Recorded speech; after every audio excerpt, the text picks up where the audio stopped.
School Committee. Today is Wednesday, April 10th, 2024, and we are at it is 6:31 p.m. We're at the Charlton Middle School in Charlton, Massachusetts. Let's stand and say the Pledge of Allegiance.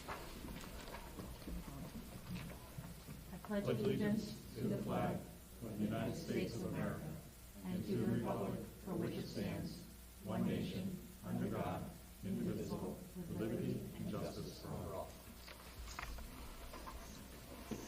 And now we'll observe a moment of silence.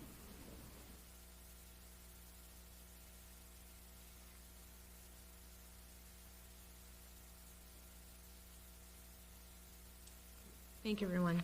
Our first agenda item is we have the town administrator, Mr. Goulas, and you are going to give a update for us on the Charlton Fire Department substation. I appreciate it, guys. This is kind of the first time I've been able to get before you guys to formally present this project, given that we're looking to do it on district property.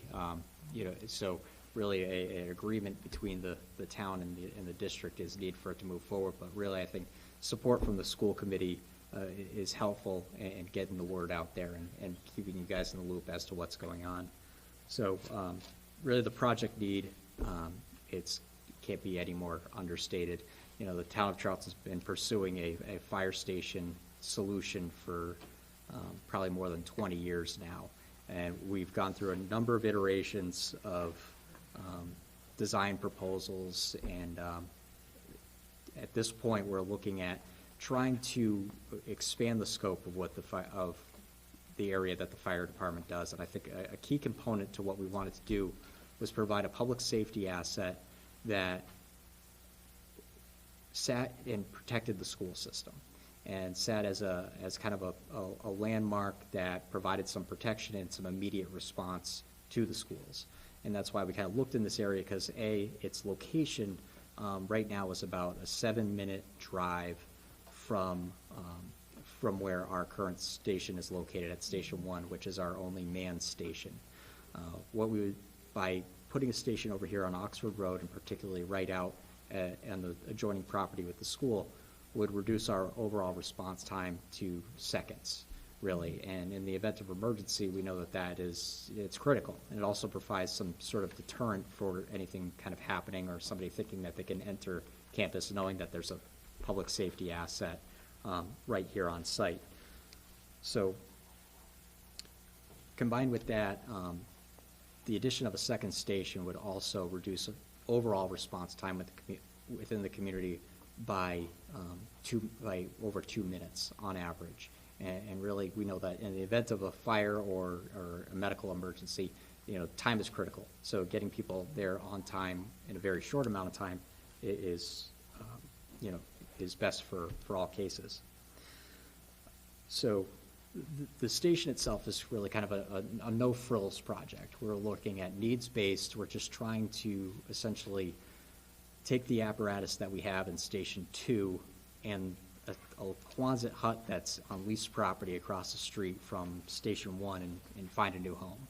So the building that's being proposed is essentially a 4 drive-through bay, about 15,000 square foot building.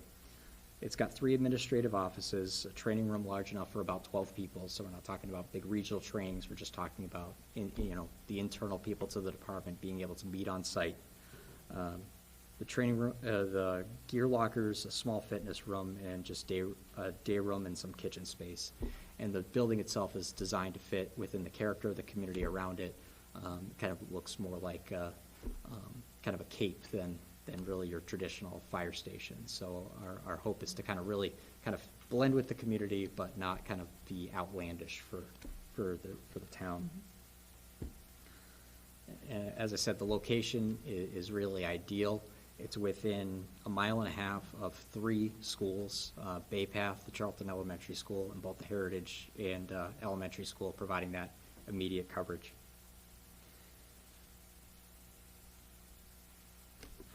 Currently, the estimated cost of this project in total, including, going all the way back to the schematic design phase, is $19 million.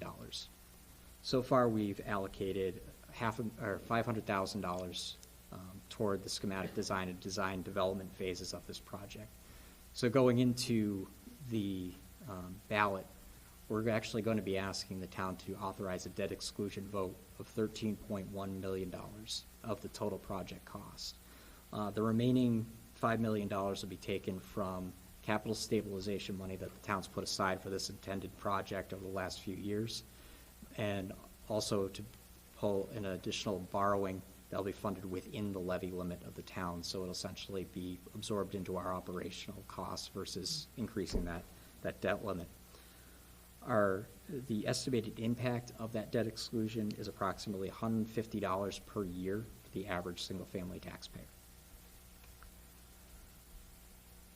I apologize, I don't have any pretty pictures to show, but we do have a website, that's dedicated to the project that anybody can go and look at to kind of get information about it, learn more about it. Reach out to me, reach out to Chief Knopf. Feel free to tour the facilities, see exactly what we're dealing with these days, and really trying to mitigate. And I appreciate you guys letting me come tonight to kind of explain the project and what our goals are, and looking to answer any questions that you guys might have on it. Does anybody have any questions? No? Sure. So you're here about the land, so it's going to be positioned in front of Heritage School, essentially? Like that? I'm sorry, in front of the middle school at the end of Heritage Drive. The long driveway. Yep, the long driveway. Across from like Morton Station Road, correct? Yes. Okay, so the one, okay. And is that town land or school-owned land, or how is that? It is school-owned land. Okay. I would have to discuss with this committee Okay, that was- a term of an agreement for us to be able to use that property. Okay, that was what I was wondering about. Madam Chair, it is on our executive session tonight to start discussion on that. Okay, perfect. Great. Yes, you have a question? Just my lack of response is not for lack of interest. I've been following it for a very long time, so I think it's really something great for the town and for the schools. And you had an awesome presentation Thank you. yesterday. Helen? I would second that. I do have two. Small questions, though. Assuming all goes well, what is the approximate turnaround time for it to be built? So if all goes well, we'd enter into essentially the permitting phase starting in the summer, getting through procurement into the fall, and hopefully breaking ground by the end of the year. Construction would be about a year to a year and a half time frame. So we're either at the beginning of 2026 would be about the time it'd be operational. Okay. I guess my second question is, and I'm sure it's a stretch, but only because it's probably because of the municipality building, is there any way Bay Path can offer services for any of those projects to be done? Considering that the school would also be benefiting from it? We can talk about ways that they may be able to help. We're kind of handcuffed through municipal procurement law for construction as far as what we can and cannot just bring the schools in to do, but there may be phases where we can either have them participate, shadow, or offset other on-site improvements. Just a thought, it occurred to me the other day. Okay, I appreciate you putting all the information together for us, thank you. Only because I was a victim, for lack of a better word, of crossing Morton Station into Charlton Middle School for 4 years, excuse me. Was there any talk or discussion regarding the possibility of adding more congestion to that area? It has been a point of discussion. We know that pulling out of the station will involve driving with due regard and ensuring that traffic isn't coming both ways. So I think as we continue to develop, the plan will include developing advanced warning signals to ensure that the exit is properly marked, and potentially improving the entrance to the schools. And, we understand that during school times coming in and going out, there may be period of influx, but nothing that we don't think we're able to overcome. The, when you have to cross or whichever way you're going, as long as you're familiar with the area, it all goes smoothly every single day. But if you're not, familiar with the area, you have no idea, somebody's coming out of left field because you're assuming, neighborly is gonna let someone else go. So obviously, if there's a fire truck trying to come out, it's everyone better stop. Understood. Great, does anybody else have anything? No? Okay. I Thank you appreciate for your Thank time. Thank you. Okay. Thanks, Chief. Thank you, Chief. We'll move on to the consent agenda items. I know that we had just a few clerical errors just to fix in the minutes. But does anyone have anything else, any need to pull anything out of the consent agenda items? No? Okay. I'd entertain a motion to approve the consent agenda items. Okay. Second? Second. Okay. All right, move to a vote. All those in favor? You can still vote. if you want. Yep. Okay, the motion carries. Great. We'll move on to communications. Does anyone have any? Go ahead. It was mentioned to me, there's going to be an informational night coming up. It's called COVID and Vaccine Facts for Regular People. It's being presented by a man named John Bedoin Sr. I guess he's written a couple books.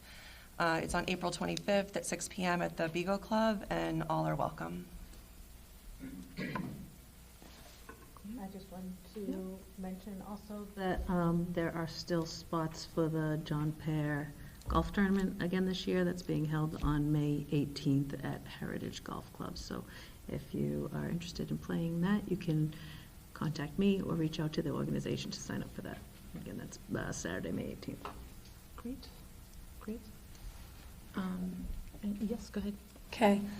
I know we're absolutely riveting to watch, but there's also going to be a CPAC meeting, the Special Education Parents Advisory Council, over in that room over there in 15 minutes, where you can have question and answer time with an occupational therapist and a physical therapist, because we're doing related services spotlight, and it's also going to be on hybrid on Google Meets.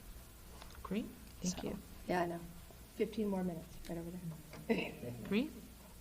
And I know that some of our members went to the Charlton Board of Selectmen meeting on Tuesday, and I went to the Dudley Board of Selectmen meeting on Monday, and then Thursday, the Dudley Board of Selectmen and the FAA are holding a joint meeting, so if any members are available to come, please do so. Great. And our student, does anyone have any further communications? No? Okay. Our student representative reports, did you Unfortunately, give me Sophia's one? not here, and she did not submit. Okay, sometimes she does, so. Yep. All right, great. We'll move to the superintendent's report. Madam Chair and School Committee, I do have a couple of things to share this evening. I write to share that Shepherd Hill, Dudley, and Charlton Middle School Athletic Director, Mr. James Scanlon, has accepted an athletic directorship in another district. It is hard to believe and comprehend that Mr. Scanlon was our first full-time athletic director for Dudley Charlton Regional School District. He led us through the pandemic and ensured we met all levels of increased accountability by our families, community, and the MIAA.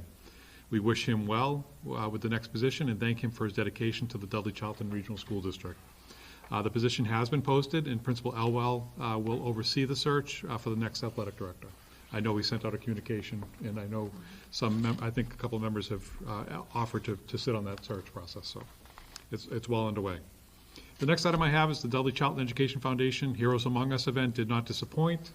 It was filled with laughter, surprises, and honored guests. Some of them are in our room this evening. It was a sellout, and for every good reason, as it is one of the best Dudley Charlton events during the school year. We look forward to next year's event, and we'll be sure to share the particulars as DCEF establishes them for next year. The Dudley Middle School, March 26, 2024, Titan Times is out. Check out this 12-page edition. You will find great articles like the big success of the winter ball. You will find other articles, the moon is rusting, how the Ravens failed everyone in the AFC Championship game.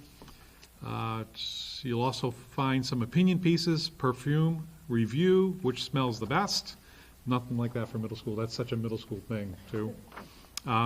And there are also student pieces on art and culture and gaming and entertainment. It's a fantastic read. The link is obviously in the report, so online you'll be able to link it.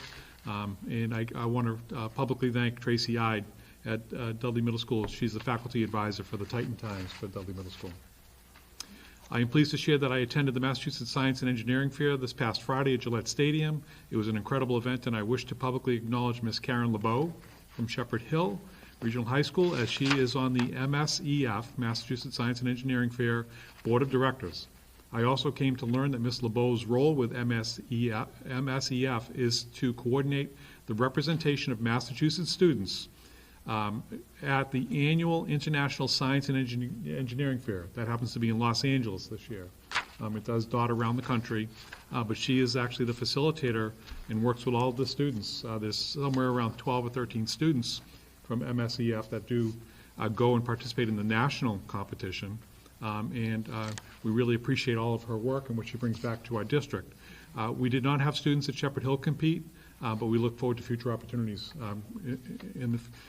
future opportunities. Now, I have to say, when I walk around there and see the projects, there are words I cannot pronounce. I'm probably not the smartest person in the room to begin with, but these students and what they're presenting and the projects they're working on to cure cancer, to address Parkinson's disease, you know, all these diseases that are out there, as well as engineering things, it's absolutely amazing. We're talking hundreds and hundreds of projects. It's a great event. This was actually the first time that it was in person since COVID. They've been doing it through video conferencing, so it was a great event. And it used to be held at MIT, but this is the first time at Gillette Stadium, and they're going to have it at Gillette Stadium, I believe, next year as well. So hopefully we'll get a couple of students from Shepherd Hill over there. But Karen LeBeau really needs to be recognized for going above and beyond and doing things that she brings back to our district. With last Thursday's unexpected weather-related closure of schools, our official last day now without further closure is now Thursday, June 13th, 2024. This day is scheduled for an early release day for all students. And as a reminder, all schools are on spring break next week, April 15th to the 19th. We have an early release day Friday, May 29th, and our high school graduation is Sunday, June 2nd, 2024. So typically what happens is we enter spring break next week, and then the rest of the year just flies. It's pretty amazing. There's a lot to capture in the last couple of weeks of school. For those of us who have seniors this year, high school seniors, it is amazing how that line is there. You never thought you'd get there, but it's overwhelming. So I wish everybody well with all of that this year and the remaining weeks of school after spring break. And I just, once again, included in the report the assistant superintendent's job description as well as the superintendent's for those that may want to look at it, but that concludes the superintendent's report this evening. Thank you. And we'll move on to public comment. Do we have anyone here for public comment? No? Okay. We'll move on again to new business.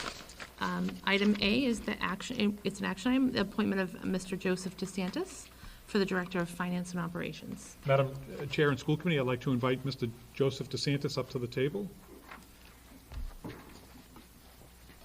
Good evening.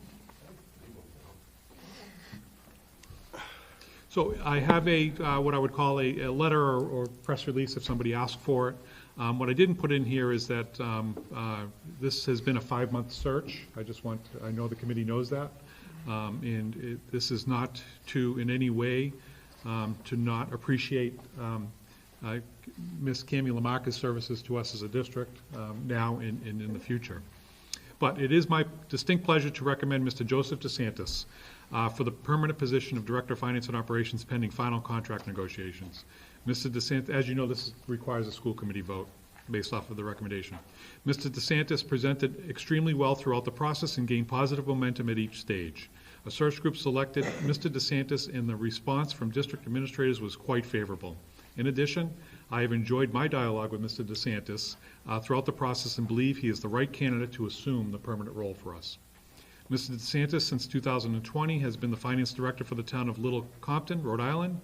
Prior to that experience, Mr. DeSantis was the assistant vice president of finance, risk, for Citizens Financial Group and the Officer of Risk and Finance for State Street Bank and Trust. He has a Bachelor of Science in Finance from Rhode Island College and an MBA from Curry College. Mr. DeSantis' references indicated that he is a collaborator as well as a strong, independent, positive influence.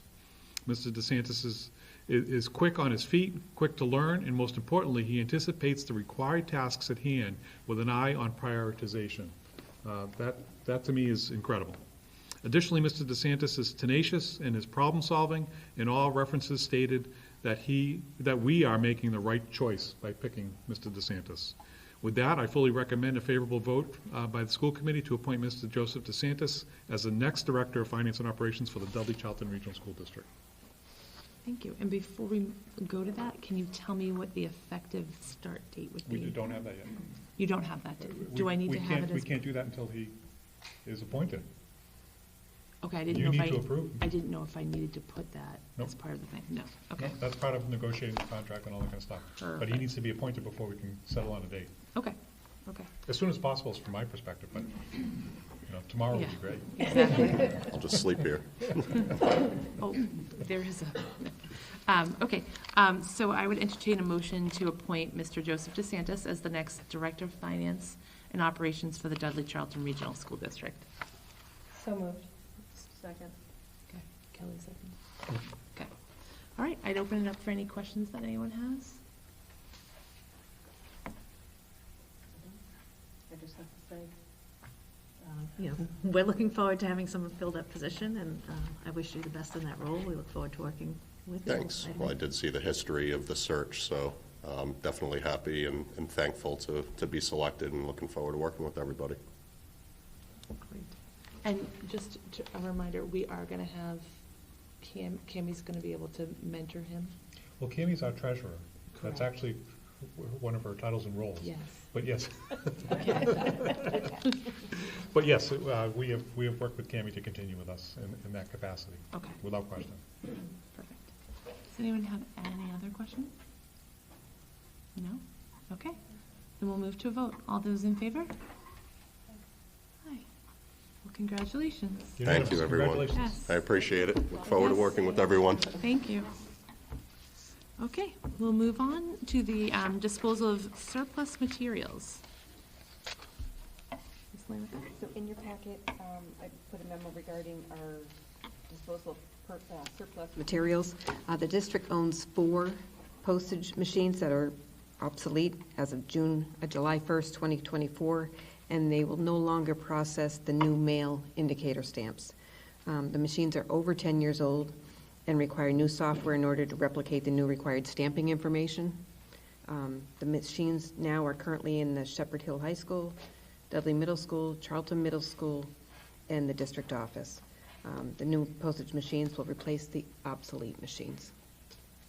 Okay, I'd entertain a motion to dispose of the surplus materials as noted in the April 8th, 2024 memo. So moved. I think I heard you first, yeah, Maureen was first, sorry. Okay, is there any conversation, any discussion? Nope, seeing none, we'll move to a vote. All those in favor? And the motion carries. Okay. Do you mind if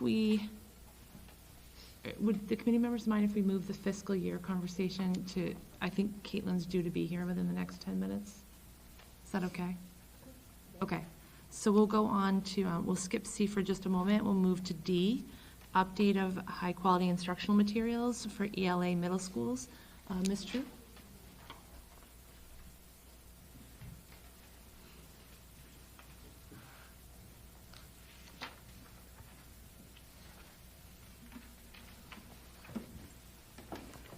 Hello, everyone. So I have quite a few things to go through today. Once I put it all in writing, it was like, wow, we're actually making some progress here. It's kind of nice. So the first thing to start with is at the elementary level, our work with CKLA in grades K through 4. We continue, this is our 3rd year of implementation. So we're continuing to kind of refine what we're doing with the program, looking at areas, working together collaboratively to find different ways to kind of make that curriculum come alive, make the kids excited about it, the teachers excited about it, and continue to work on that. We are, now that we're in the third year of implementation, some grade levels have become known for doing certain activities with each of the units. So now it's like, oh, when you get to this grade, you're going to do this. I think right now in kindergarten, they're gearing up for their princess and like kings and queens dance and, like those kind of things. They're doing the solar system in third grade. There's a lot of exciting things happening with that. So that has been wonderful. We have been working all year. We started working last year on aligning our standards-based report card to the new curriculum. So that has been quite an undertaking because the report card definitely needs to be revamped, and CKLA brings new kind of just challenges to the way that our report card rolls out. And we need new norms for the teachers around when to grade certain things, and that does take quite a bit of work. So the curriculum facilitators are working with me on completing the revamp of the new report card to align with the CKLA curriculum, which will be really nice to have. We're looking to hopefully roll that out next year in 24-25. So that's about it for elementary school. The middle school is where it's at for high-quality instructional materials.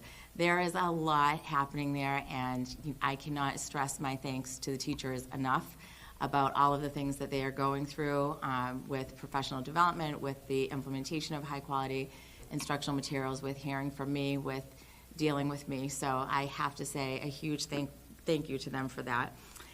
We have our Into Math program in 6 through 8, which is amazing. The teachers have done so much work with that this year. We've had both professional development from Houghton Mifflin in the rollout. It's really been, because this is the second year of implementation with this high quality instructional material, it's really been a lot about professional development beyond kind of what are the materials within the program. So that's the initial implementation stuff that you do, is really look at what does this curriculum encompass, what do we have to deal with, what are we looking at, but then it's really how do we want to use it, how are we implementing it, what are the kids getting out of it, and looking at that more closely. So I've been working with both principals at the middle schools to do some walkthroughs with our grant team, with the leadership team in math, to set some goals for the year, to look at the goals that we set for the year and see if we're making those goals and those milestones, and doing walkthroughs, offering feedback, working with our grant leader to kind of refine some of our professional development practices and look at what we need, kind of planning for future for implementation. What does year 3 look like, year 4, year 5, when the grant is over, and we kind of have to internalize a lot of this work. So that's what we're working on right now with math.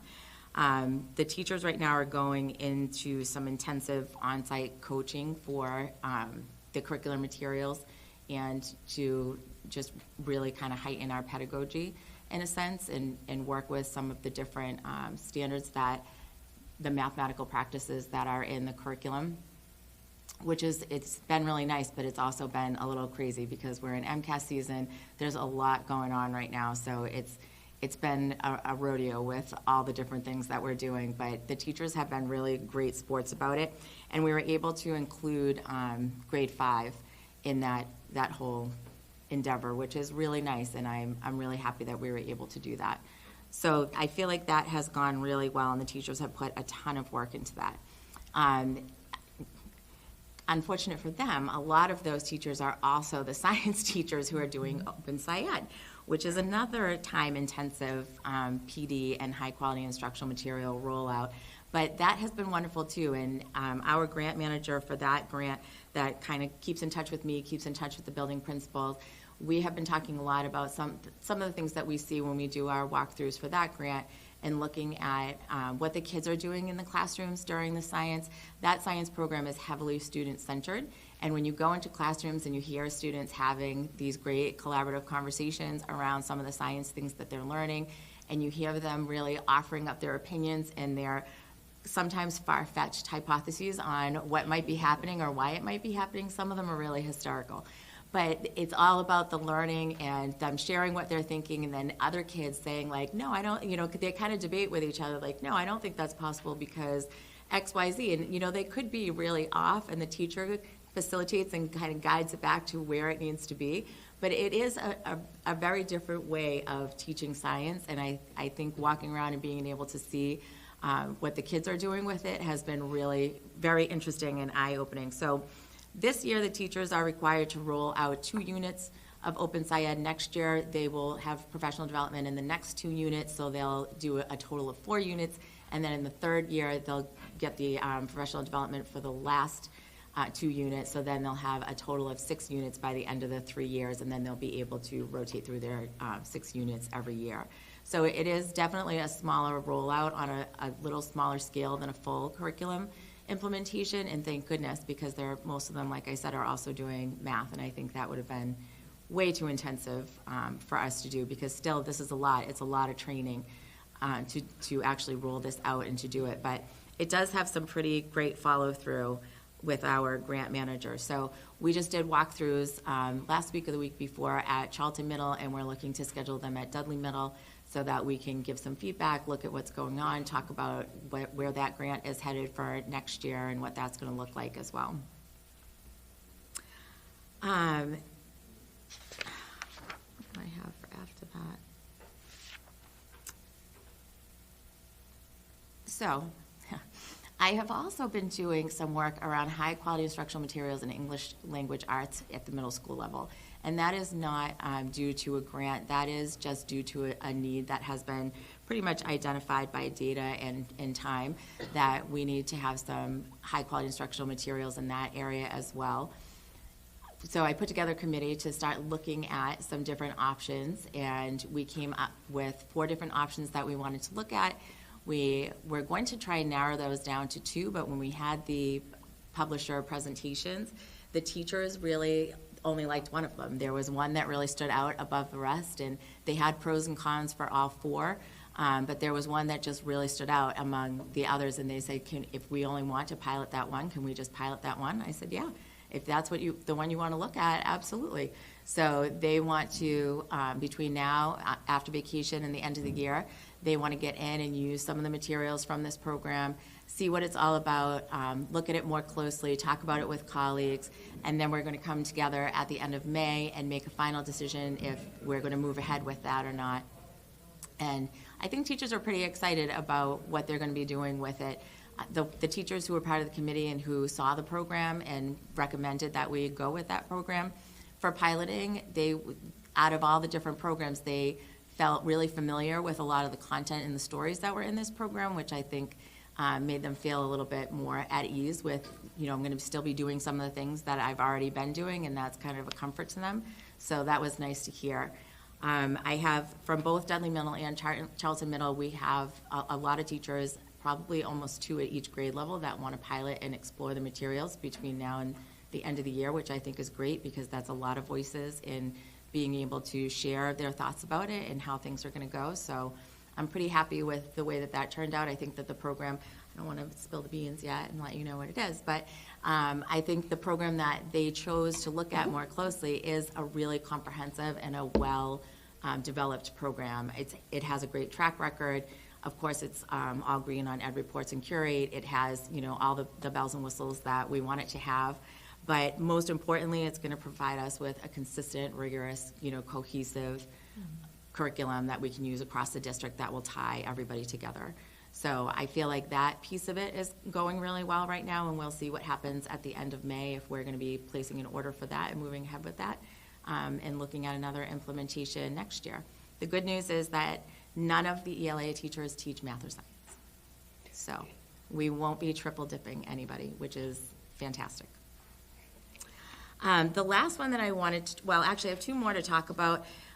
They're not really full curriculum implementations, but I did ask at the middle school level in history 5 through 8, I did ask teachers at the beginning of the year in the October PD day if they wanted to look at, Massachusetts has come out with a comprehensive history curriculum, and it's open source, so it's free for educators, and it was developed throughout the state, and it's been kind of spread across the state, and it's being implemented in a lot of different districts. I merely just asked teachers to take a look at it and see, if they thought it looked interesting, if they wanted to use any of the units. There's no real consistent curriculum in history at the middle school level, so a lot of teachers have their own units that they're doing, have their own materials that they're doing, but even if they could look at some of these units and gain just some of the activities that they're doing or see where they can fit in. And so a lot of people, when they looked at it, did say, like, this does look pretty good. I'm going to try out a couple of units this year and see what that looks like. I also really want to focus on the civics curriculum with our grade 8 students and staff for next year. I think that has to be a real focus. They need to be doing civics projects. At the high school, they go into civics projects, and we could really correlate from 8th grade up through the high school and doing our own, DCRSD showcase or something to that effect. There's a couple of grants that are available for civics that they're coming out with right now that would be great for us to apply for and to get. And then any teachers interested in the Massachusetts social studies curriculum and looking further at that is a possibility too. I just would want to get with teachers again, the social studies teachers, and ask them if they were able to try out any of the units or any of the pieces and just kind of get that conversation going with them. But that's been just on the back burner this year of getting our toes wet with history and social studies at the middle school level. And then really the last one I have to talk about is we are piloting a character building curriculum at the elementary level. We really saw a need for our students, especially coming back from COVID, to have some character development, how to navigate friendships and challenges and conflicts and that kind of stuff that we see bubbling up all the time. And our schools really haven't had a consistent language from school to school, or even sometimes within a school, to talk about some of these things. And the more centered that we can get for students around using the same language, about having the same policies, the same expectations, especially with transitioning schools like Mason Road to my school to the middle school, the happier and better it would be for everybody. So we've been piloting a program called Everyday Speech. And what it really does is it promotes the everyday speech that you use in social situations when you're in a conflict, when you're trying to navigate friendships, when there's some kind of a problem, and how do you communicate with other people, and what good character traits are, all of those kind of things. It's really easy to implement, and it has real snippets of videos that teachers can show in the classroom that have real kids that look like them, talk like them, seem like them, and they do little role plays and things like that. And then it has a really quick discussion. So a lot of teachers use it during morning meeting, where they can just, play the video, have a quick discussion, and then bring it in later, at different times, especially if there's something that's going on in the class that needs to be attended to in that way. They can say, think back